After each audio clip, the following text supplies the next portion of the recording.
Hi, everyone. John Michael Coppola here, and welcome to the Chicago Theater Makers Podcast, where we chat with the actors, directors, choreographers, designers, producers, music directors, lyricists, playwrights, and all the artists who make the Chicago area theaters come alive. We're so excited to have you here with us today. But before we get started, we just want to remind you to please like, subscribe to, and share this podcast with your friends and colleagues who you think would appreciate the conversations we're having. We'd be so grateful for your support in this way so we can continue to bring these stories for years to come. Thanks again for being here, and now, curtain up on today's episode. Today's episode continues our Pride Month celebration, with today's guest being best known here in the Chicagoland area as a cast member and understudy to the title role of Alexander Hamilton in the Broadway and Chicago production of Hamilton, which he continued to tour with for 6 years. Born in Long Island, New York, he received his BFA in acting from Marymount Manhattan College and shortly thereafter made his Broadway debut as Angel in Rent. From there, he toured in the Off-Broadway hit Altar Boyz. Since then, he's been seen on Broadway and National tours such as Tarzan, Mary Poppins, Escape to Margaritaville, and in the Broadway company of Hamilton. His creativity eventually led him to the Fashion Institute of Technology, where he received his degree in interior design, a profession he enjoyed for many years in between his Broadway pursuits. When he returned to performing, he landed the tour of Hamilton, and like many others during the pandemic, he honed his skills of his third love, baking sourdough bread, which he continued to do while on tour. I hope you enjoy my conversation where we talk about all of this and more with today's guest, Nick Sanchez. Now let's go to the top of the show. Hi, Nick. How are you, my friend? I'm good. How are you? I'm well, thanks. I really appreciate you taking some time to join me here on the podcast today. Absolutely. Couldn't be more excited. So we have a little tradition here on the podcast, and that is we always like to ask our guests at the very top of the show to please tell our listeners what your first theater experience was. Ooh, my very first theater experience. Yeah. It's got to be when I was in sixth grade. I had the chance to play Peter Pan. Oh, and it was it was a dare to audition for the show. My dear friend, I'd always played viola growing up, and that's kind of what I wanted to do. But when we got to middle school, it sort of like, theater was one of the electives and it was sort of something to do. So one of my friends was like, oh, you sing, you should audition for this. And I was like, I don't know what that is. Like, no one in my family ever did theater or whatever. And so, of course, I went in and auditioned for Peter Pan, and I stole that role from someone who had been hoping for it. Wow, what a great first role. Trial by Fire, the lead of the play. Was it the full 2-hour version? The whole Mary Martin version. That's who I emulated throughout the whole thing. It was a full production. We flew. My mom. I was just going to ask about that. Yeah. Wow. Oh no, we flew. Like my mom and some other family friends sewed old. Totally, probably not to code, but sewed old seatbelts together and created like a harness, and that was under my costume, which my mother also sewed.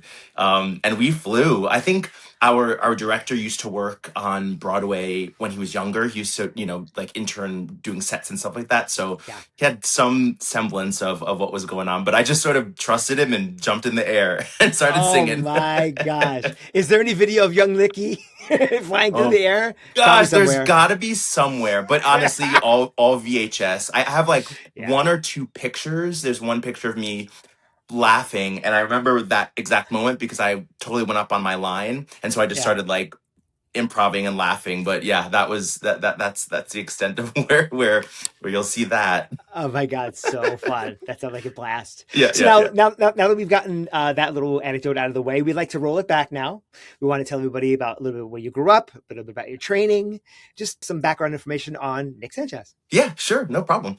Okay, so I grew up on Long Island, New York. Not in Long Island, on Long Island. And is that what people say? On Long Island? On Long Island. I mean, it makes sense when we're on top of the island, but yeah, that is right. That's what you say. Well, that's like saying I live on Manhattan. Right. Because you're on an island there too. Well, but see, I would say I live in Manhattan. Right, but Manhattan is an island. This is all true. I didn't make up the rules. I know. It's like saying when you're in New Jersey, you don't go to the shore, you go down the shore. Correct. It's all these weird things. Yeah. I'm sorry. I digress. Please continue. So, so I grew up on Long Island, and I In my family, so my family loved music. Everyone always loved music, and everyone was always singing and all that kind of stuff. But no one ever did theater. And I remember when I got into middle school, that's when I really really started to get involved with theater, and I loved it. All of my friends were doing it. It was kind of a really fun way to hang out with them, and then also do something else that I found out that I was good at. And getting to play Peter Pan for my very first show was kind of a wonderful jump into that. But yeah, so I did all the middle school and high school musicals. I started out with Peter Pan and Peter Pan. I played Aladdin in Aladdin, and then the very next year I was in eighth grade and we were doing Oliver. So I was going to play Oliver, except when I went to audition for it, I went to sing "Where Is Love," and I was like, "Where?" My voice had completely changed. So my teacher at the time was like, "We have a great role for you. It's Fagin," and I was like, "The old guy," like already jaded in the eighth grade. But I jumped in, and I had I had like the blast of a lifetime. It was so much fun, and Yeah. yeah. Then I did some shows outside of school. There's a couple of regional theaters and community theaters in the area, which I'm so grateful for because I think it just helps with your experience kind of jumping into theater if that's whether you want to do it or not professionally. But Yeah. when I went to college at Marymount Manhattan College, I have a BFA in acting. When I went there, I noticed a lot of my the other students hadn't really done a lot of shows. Oh. Um, and also like so Marymount was an acting school, and so there wasn't a lot of musical theater students there. And so when you're in middle school, high school, you do a lot of musicals. That's sort of or that's what we did anyway. And so a lot of the other students at college just had no musical theater background, had no show running background. And so I had a little bit of an advantage in that capacity. Um, but I just like kind of put my entire everything into my training, and I was lucky to make my Broadway debut in Rent a year after I graduated from college.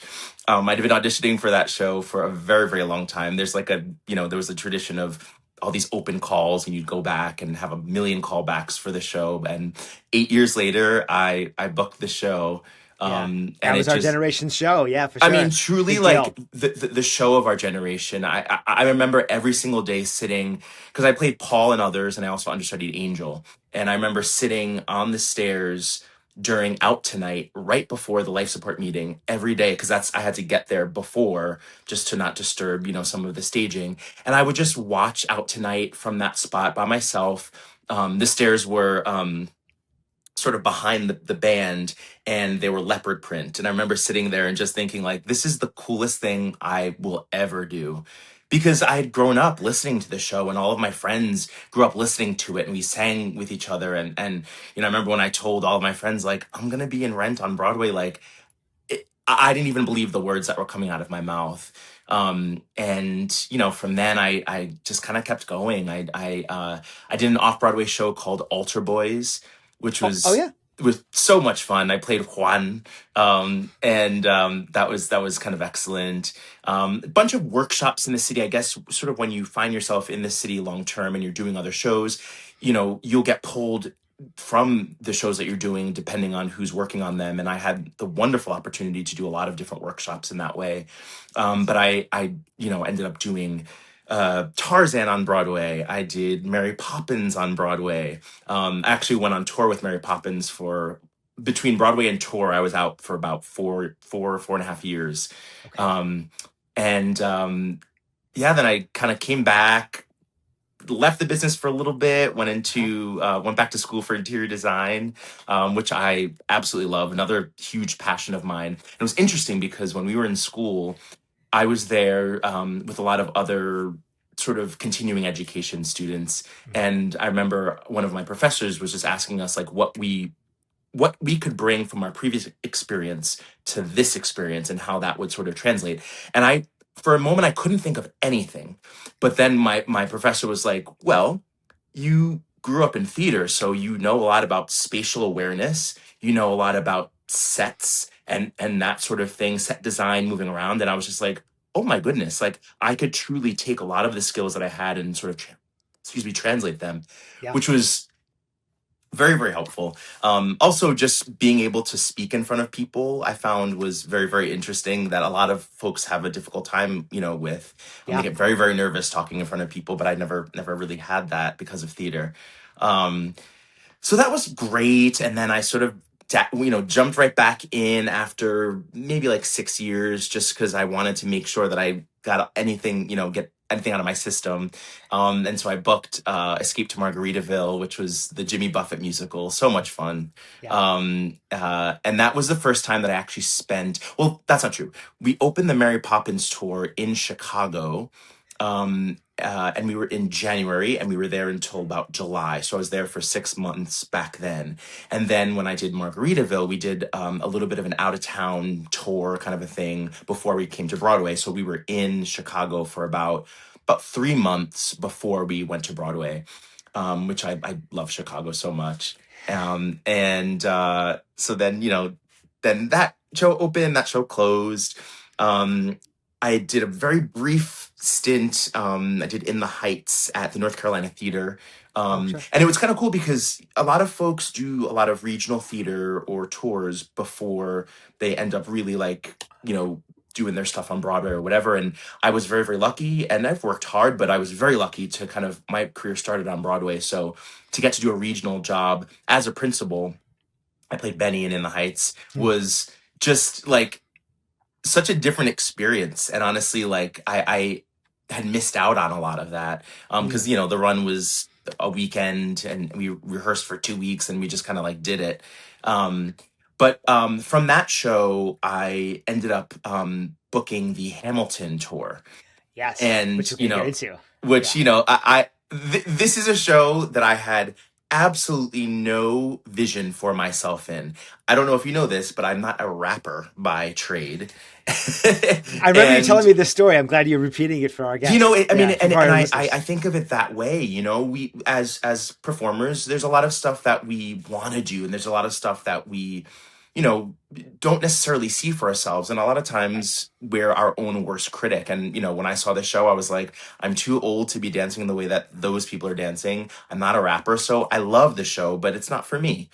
Of course, that's when my agent, called and said, "Hey, I have an appointment for you for Hamilton." And I was like, okay, just the most epic behemoth of a show. And every single role in that show is just packed with words and weight and all of it.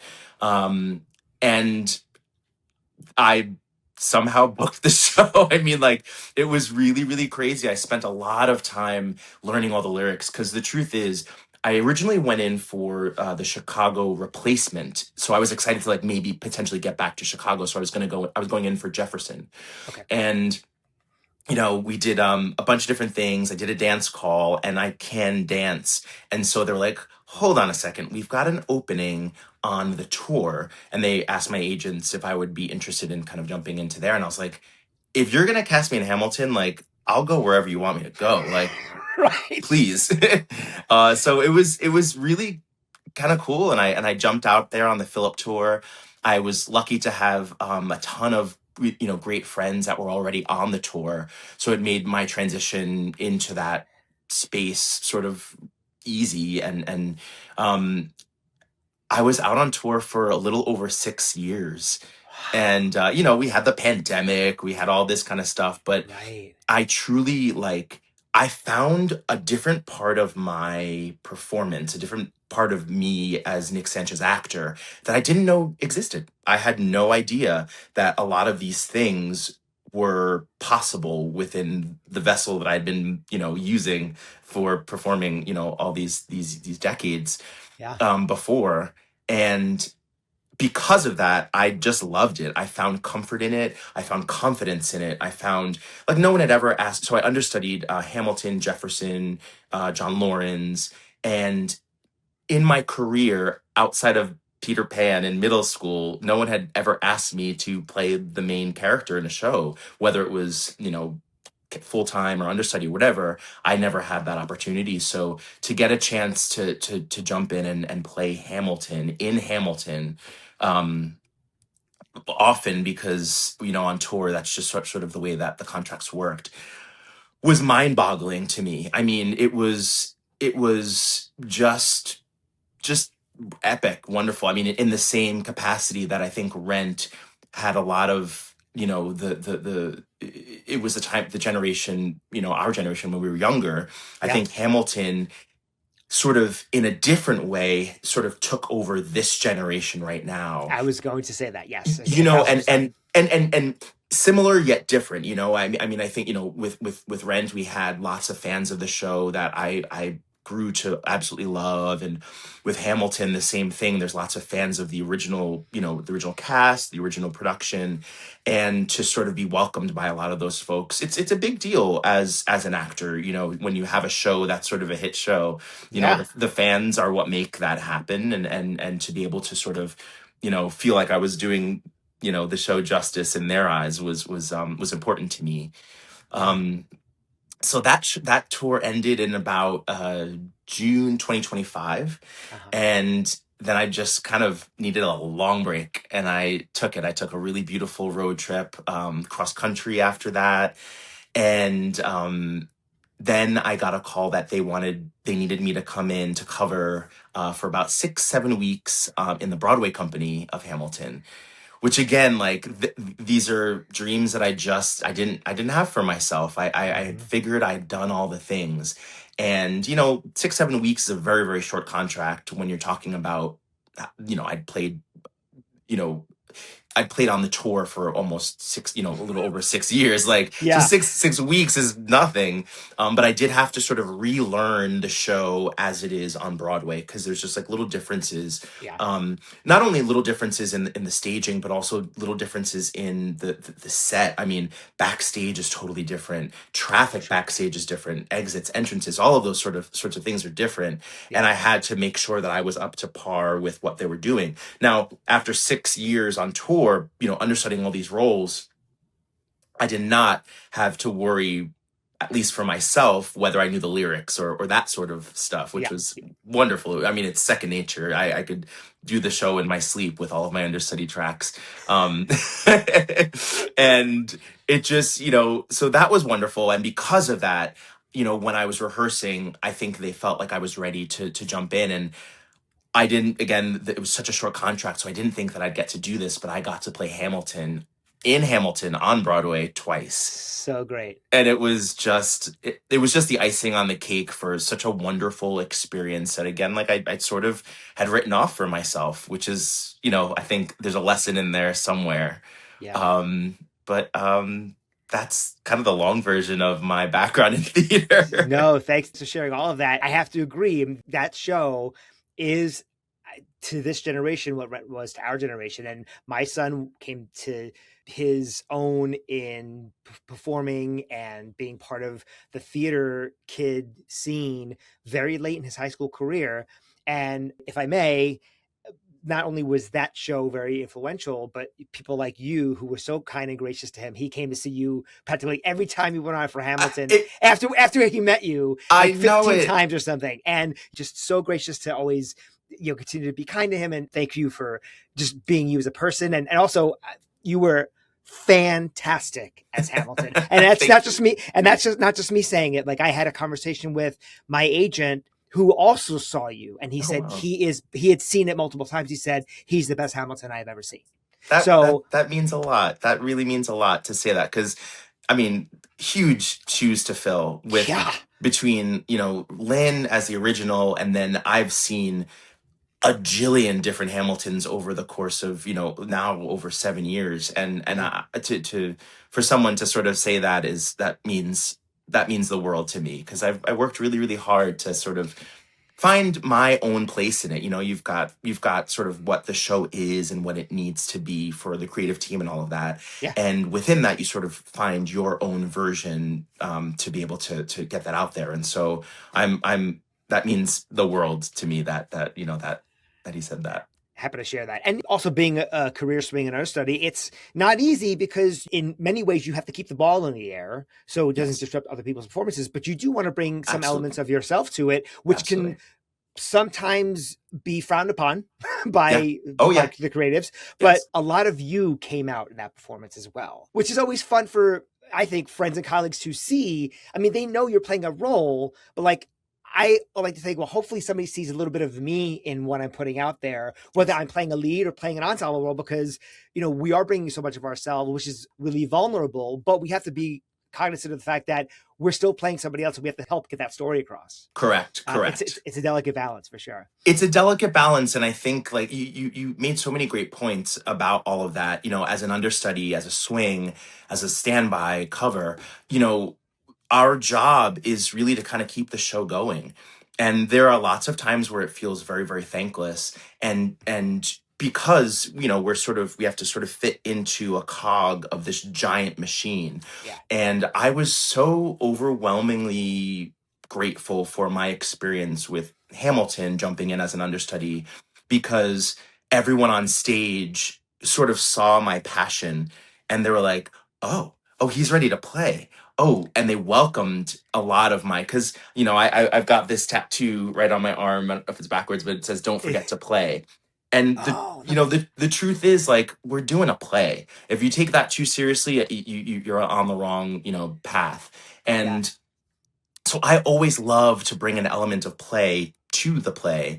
Well, obviously, you know, the text is important, and you know what we're doing is, you know, you want to make sure that everything is kind of picture perfect with what is given to us. Right. But to be able to sort of play around in there and have that acknowledged by, you know, folks that were doing their roles full time, and you know, different ensemble members that sort of knew when I'm on for Hamilton or I'm on for Jefferson, this is what I do.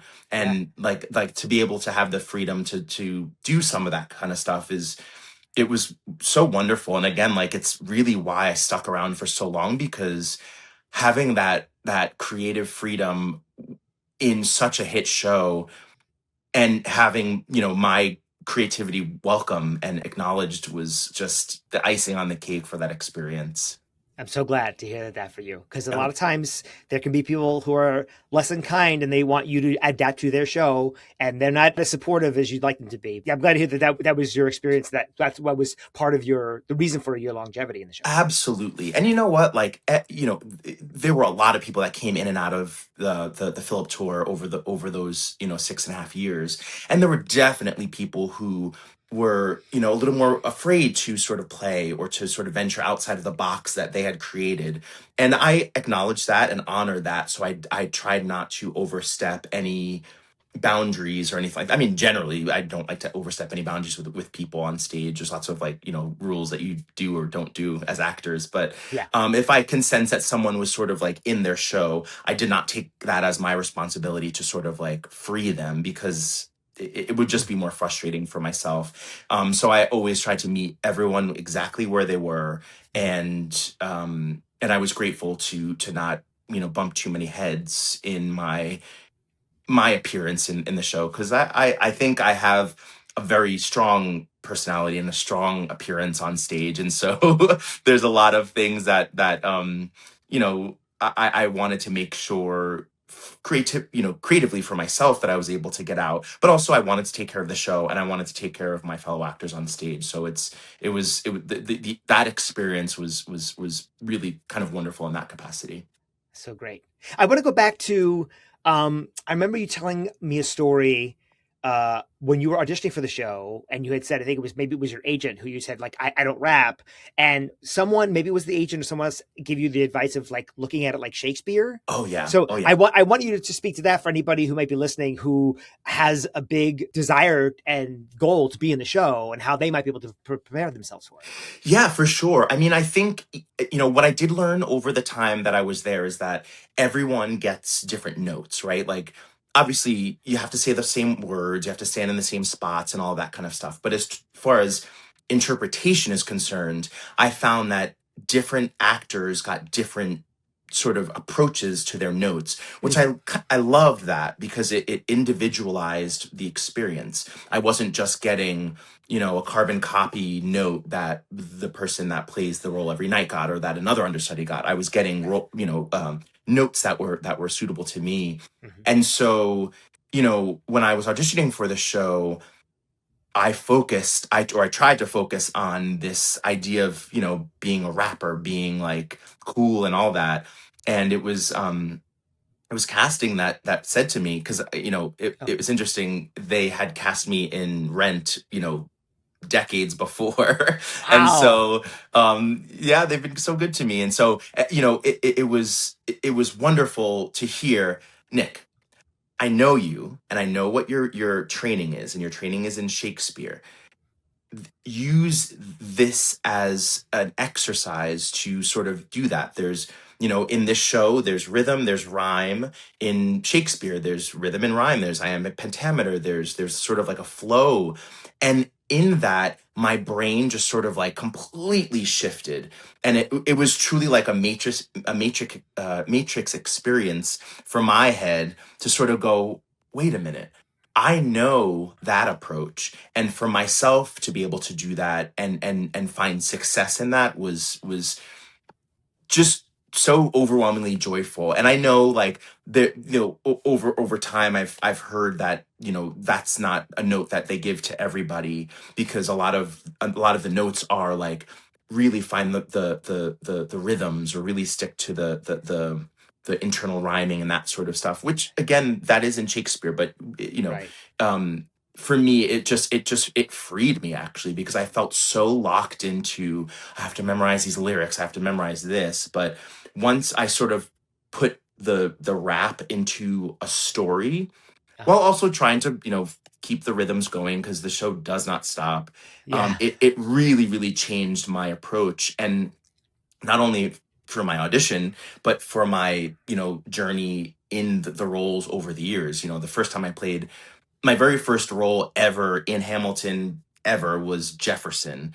I made my debut because that was the first track that I learned, and I made my debut as an understudy. But I went in, and I just, like, it was exhilarating. And so that performance was totally different than a performance that I might have had in January of 2025, as the tour was sort of winding down. And I'm definitely not someone that, I'm a creature of habit, and I don't get bored very easily. So sitting in theater and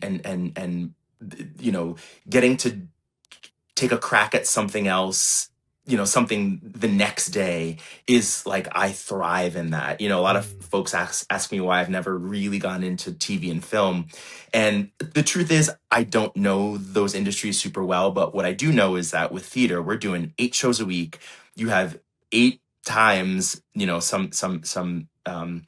some capacities, to get, a crack at trying something different, or whatever.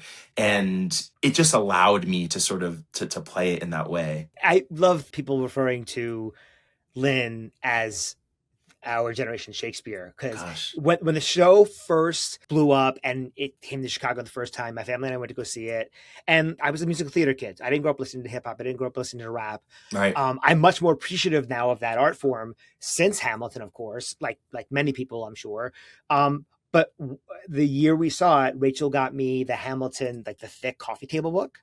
And I started reading through it and reading, it's got the little footnotes of like what inspired this lyric and what inspired that.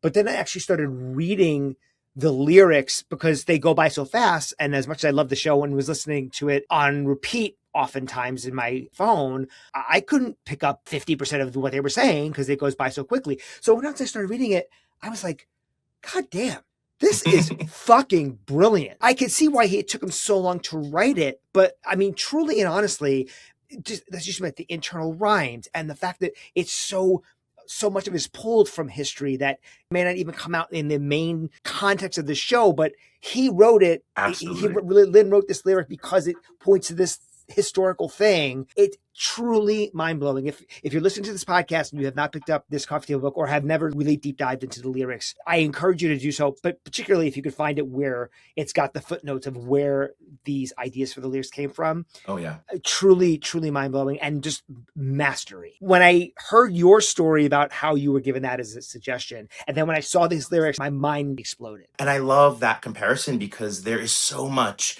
not only because, a lot of times when we think of rhyme, we think of like, da da da da da da da, the last word, da da da da da da, the last word of the next Yeah. sentence, and those words rhyme. But in Hamilton, as with it, with a lot of Shakespeare, there's internal rhyming within the structure of the sentence. Yeah.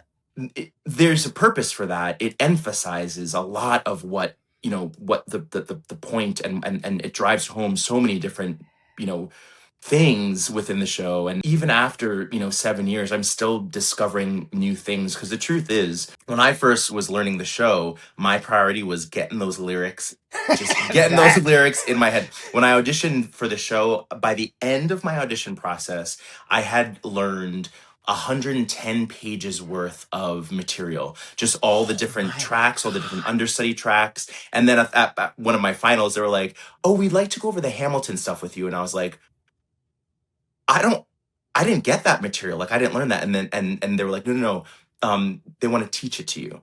And I was just like, "More?" Oh my God. But it truly is, it was a marathon. And I think that it you know, I've understudied and swung shows before. Literally, I swung Tarzan. And but I'd never covered this many people. And the show that I did on Broadway right before Hamilton was Escape to Margaritaville. And I Right. was an original swing in that show, and I covered 10 different tracks, 10 different ensemble dancers, and one principal. And it sort of, my brain hadn't done that before, Yeah. and it really prepared me for Hamilton. And I didn't realize that. It just, understudying so many different principles was very, very unique for me, Yeah. especially after, my long time in the business. And I just remember, like, getting all of those lyrics, getting all of that in my head. Yeah. And the minute everything sort of sunk in, it felt like second nature. So I could walk into the theater at half hour, and they'd be Mhm. like, "Oh, you're on for Hamilton because he just got sick," or, and I'm like, "All right." Because I was in the ensemble every day. I Yeah. played James Reynolds, Mr. Reynolds, and a doctor and others. And so I was on stage every day doing my own track, Right. not dancing as much as the some of the other ensemble members, but just enough that it kept me active, and Hey. lots of prop grabbing and set moving. But I had the wonderful opportunity to be on stage and be in the thing every day, so that the lyrics and everything, just by osmosis, it just Yeah. it just kind of got into my brain. And I was also able to, within the confines of doing my own track, I was able to take a peek around to see any differences in what someone was doing on stage, Oh, or sure. if a new person was cast in this role and I'd been understudying this role for a year. If they do something different, I want to be able to make sure that I know what that difference is, so that I Mm. can incorporate that into my show. Not to copy them, but just to sort of not have to make everyone stay on their toes. It Yeah. is fun to, have my own creative outlets in there, Yeah. like jumping off the table in Guns and Ships as Jefferson. It doesn't really affect the rest of the cast if I jump into a toe touch, and that's sort of what I did, jumping off of that as I'm rapping. So things like that I love to do. But, if there was something that was important, I love that I got to do homework while I was on stage. That Yeah. was the way that it sort of kept things going. And So great. We're going to take a left turn for a moment, because ah, even though this is called the Chicago Theater Makers Podcast, it's not called the Chicago Bread Bakers Podcast. But I know that you are a big baker of bread. We're doing it the entire time you're on yep. tour, which fascinates me, and you like Instagram about it all. So first, we're going to talk about these two loves of yours. First of all, I want to ask you what some of your favorite things about Chicago is, because you've been here a bunch and for long Ooh. stretches. So just, two or three of your favorite things here. I gotta say that some of my favorite things were the restaurants. I don't Hmm. even know how else to describe my experiences at different restaurants. I mean, and I, spent a lot of time in New York City and all of that. Yeah. The restaurant situation in Chicago is just magical. Some really, really fun experiences. I love all of the museums that are in Chicago. When the weather is nice and warm, I love I love the weather. It gets pretty cold in the winters, but Yeah. the temperature in the spring and in the summer is just gorgeous. And also to sort of be on, I would consider Chicago to be a bit landlocked. However, because of the lake, it seems like you're on the shore, which, I Yeah. grew up on the shore. Yeah. And so I loved that opportunity to be able to go out on a boat and feel like you're on the ocean. We are 10 minutes from Evanston Beach, and Rachel and Yeah. I go there practically every day in the summertime, and it feels like you're on Long Island or in Florida or in New Jersey for just a few hours, and Yeah. it's really lovely, and it's really rewarding to be so close to it. I mean, we're in a suburb, we're not in the city proper, so our beach is not free, but it's money well spent because Sure. it's so close and it's just so relaxing. And I honestly personally don't get in the water until later in the summer because it's too cold for me. So Rachel Sure. kind of gets mad at me about that. But she will go, like, if we go early June and the water's like 75 degrees, she is like in from the very start. Yeah. We love it for those same reasons as well. Yeah, it's just marvelous. And the truth is, I love how, like, well, these are a couple of things. I love how clean it is. And I have to say, because, New York City, there's a lot of people, and it can really be overwhelming with some of the trash and all of that. But in Chicago, I found you had a lot of similar experiences. Like, you can jump on the rail or what is it called in Chicago? The subway? The metro. The metro, yeah. Yeah. So you can jump on that, and it's that, that's easy to get around. But I found that it was just so nice and clean everywhere that I went, which I definitely appreciated. Coupled with there being skyscrapers and lots of people, I was enamored with the cleanliness. That's because of all the alleyways we have here in between the buildings. Yes. Right, they're tucked away. Right. Yeah. I also love the idea there's a large contingency of people that will say, if you're going to go into theater, that New York City is the place to be. And I don't think that's untrue. I also love that in Chicago, there's such a large theater scene, not only, in for performance opportunities, but the theater audiences are so smart, so clever and with you in a different way than any other city in the country. And touring around, I got to experience a lot of different cities, and Chicago always felt very elevated in that capacity. So Chicago is probably my second favorite city in the whole country, and I just love it so much. Well, we're glad you had so much time here that we got to see you in your show so many times. But now I want to get to the bread baking for a moment. Yeah. So what made you want to start baking bread on tour? I'm guessing it was probably during COVID, but you continue to do it. How did you, going from city to city, how were you able to maintain that? Because I imagine if you're using like a starter, how do you carefully transport that? I want to know all the things. Yeah. I like many people during the pandemic started baking sourdough just because I love to cook in general. That's like one of my passions in life. But baking was never something that I did. I'm not a science person, and it seemed like a lot of science and chemistry. But I sort of found a bit of like method. It was more of a method than it was a recipe. Okay. And when the pandemic ended, I went back out on tour, and I honestly forgot everything. Like, completely. I mean, when I looked back on like the bread that I made, I can remember being like, oh, that tasted so good. But I was like, how the hell did I make that? I don't remember all of the different steps. I don't remember all the care that went into this, caring for my sourdough starter, because I didn't order one that was already pre-made. I made my own starter from scratch during the pandemic, and I learned how to do that. So there was just a point when I was on tour and I was finding that, I decided that I was going to lock in and really be out on tour for a while. And for sanity purposes, for just the ability to have a hobby outside of the theater, because, when you're on tour, you have work and you have your colleagues, and it's difficult to have any sort of personal time because you're not in your own house, you're not in your own place, you're in hotels or Airbnbs or whatever. Yeah. And so I, created another starter in hopes to sort of take my mind off of the fact that I was just traveling so much. I drove my own car for most of the tour, so I was able to keep my starter in this little sort of a container with a little glass top on it, and it would sit right next to me as my passenger. And could you use the HOV lane because you had a starter in your passenger side? Listen, it was a living object, and why not? That tracks for me for sure. Yeah. But I just kind of kept it going, and the cool part is like there's some days where, or if you're not baking every single day, you can kind of put it in the refrigerator for a little bit.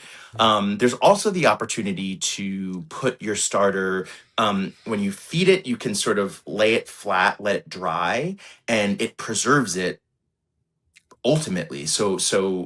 I made sure that if I knew I was in a city where I only had a hotel, where I didn't have a full kitchen, I would dry my starter and not have to worry about, is it alive in the refrigerator, or is it gonna, and it just dried, and it keeps. It's kind of brilliant. It's how a lot of people will sell and ship their own starters across the country, for other people looking to start their starter, and they start their starter and they just sort of do it in that way. So I use a And then how do you mixture. transport it? Like it gets flat, and you just how do You you break, transport so it? it's flat, and Yeah.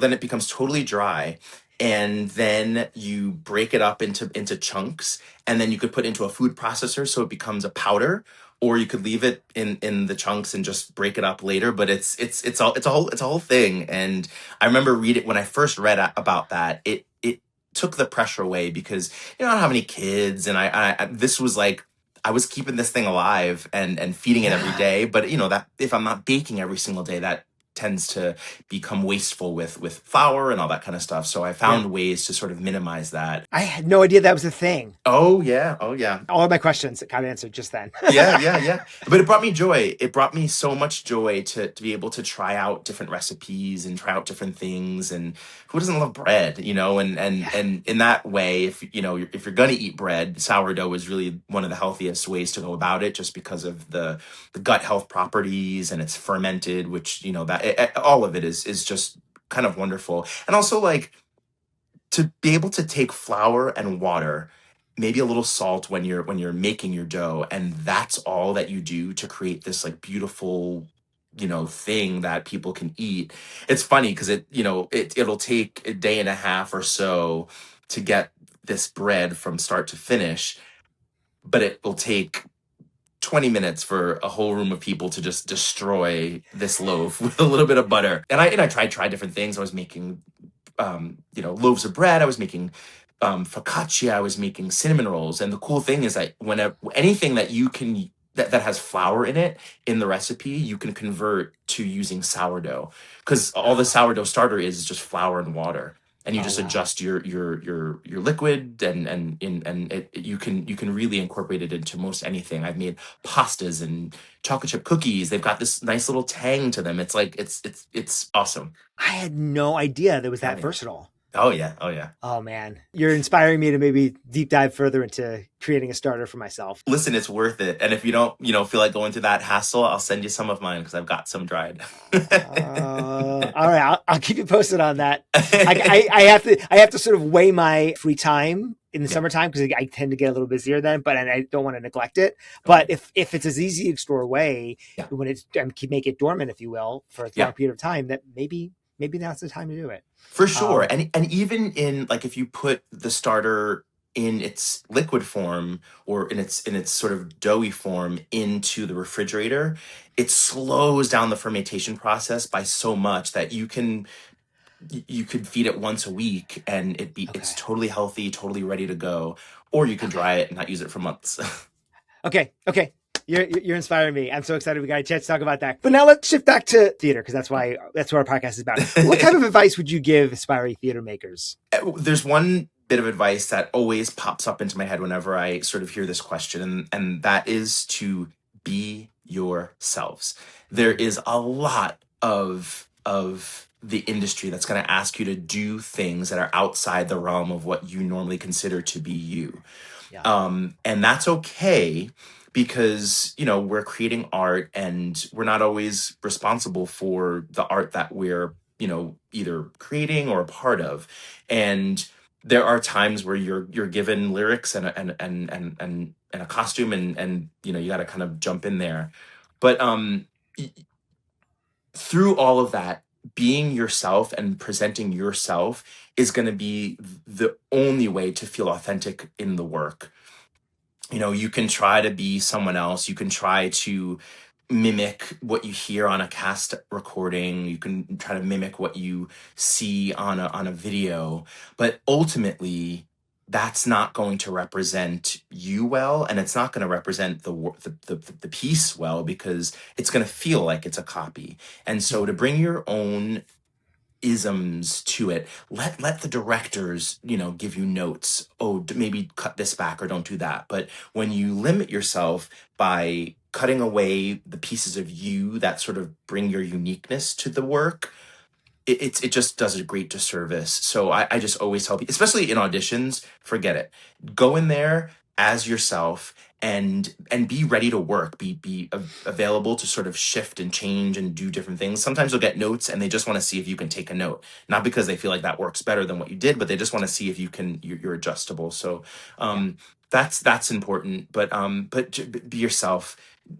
Bring yourself to the work 90% of the time. Use that 10% to add the little character isms that are written within the text, and that your director gives you. But a lot of the work has to come from yourself. It has to come from either your own experiences or a collective experience that you can sort of draw from. That has been absolute gold to me in the last decade, honestly. That's such wonderful advice, particularly because this month is our Pride Month series that you're joining us for. And so I think that could not have been any better advice for any young theater makers out there who, quite honestly, may be struggling with who they are and who they bring to the table. So I thank you for imparting that to our listeners. Absolutely. And I think the work that we do as actors and performers, it is very personal. To sort of bare your soul to whether, the work requires you to be, funny the whole show, or to be, serious and dramatic the whole time. It is a very personal thing. And there's a lot of there's a lot of no's in the industry. So when you're rejected for whatever reason, it can feel very, very personal. And it's hard to bring yourself to the work and then also have that get rejected sometimes. But it ultimately is going to be the most rewarding work that you do by bringing yourself to the work, to it. So that's my little 2 cents on that. Any influential people in your life that you'd like to either give a shout out to or that you can recall in this moment? uh, I think that, I mean, my mother is the most influential person to me. From a very young age, she saw that I just had this desire to do whatever I wanted to do. And she saw to it that I was able to do that. We didn't have a ton of money growing up, but she helped in whatever ways that she could. And she continues to support me in every way that she possibly, can. I think that, you know, most of the people that are influential to me, I find, are not telling me what to do, but they're listening to the things that I want to do and helping me sort of find Mm. paths to that. Um, and so there's I've had mentors in college, and different honestly different colleagues in shows. I remember when I was doing Rent, Mark Richard Ford was playing Collins, and he's passed now, so rest in peace. But I remember I was on for the very first time as Angel, and I super nervous. I had no idea what was going on. I was 22, just like all over the place. And he held my hands and he looked at me and he said, "You belong here. Bring yourself to whatever this is, and you belong here. So Mm. whatever we do, we're gonna do it together, and that's okay." And I've taken that with me across the board, because yeah, you have days where you feel inadequate or insecure about your work, and as long as you're aware that you are enough, you're there for a reason, Mhm. and let everyone else make the other decisions. Don't worry about those sorts of things. Um, but those are the influences that I sort of like held on to. Thanks for sharing that. Where can people find you online on the socials? Oh, I'm on Facebook. Nick Sanchez. I think it's Nikki Sanchez. Instagram. I've got an account that I've had for quite a while. Nikki Sanchez with 3 Z's. And then I've got the another account that I've sort of been playing around with some of my sourdough stuff, and it takes me a little bit away from for 7 years I was posting a lot about Hamilton, a lot about, and I needed a bit of my own identity back a little bit. So I also have Shelf Life Nikki that can be followed. Fantastic. And I also want to call back to your tattoo, because for somebody who played Peter Pan for their very first show ever, and that you've got a tattoo that says "Don't forget to play." It speaks to who you are as a person, as a performer. I know you through my wife Rachel, and we've since become friends. And I'm so honored to have gotten a chance to know you and have you on the podcast. And I wish you nothing but the best always, because thank you so much. You're so deserving of all the great things, both in your career and in life in general. And it's my honor to have you here today. Thanks for joining us at the Chicago Theater Makers Podcast. Please don't forget to like, share, and subscribe wherever you get your podcasts. The Chicago Theater Makers Podcast is a production of Spirit Art LLC, and our podcast theme music is by Paul Langford. If you or someone you know would like to be a guest on the podcast, please drop us a note at our website, ChiTheaterMakersPodcast.com. That's ChiTheater, makers with an S, podcast.com. We hope you enjoyed spending time with us as much as we enjoyed spending it with you, and we'll see you on the board soon.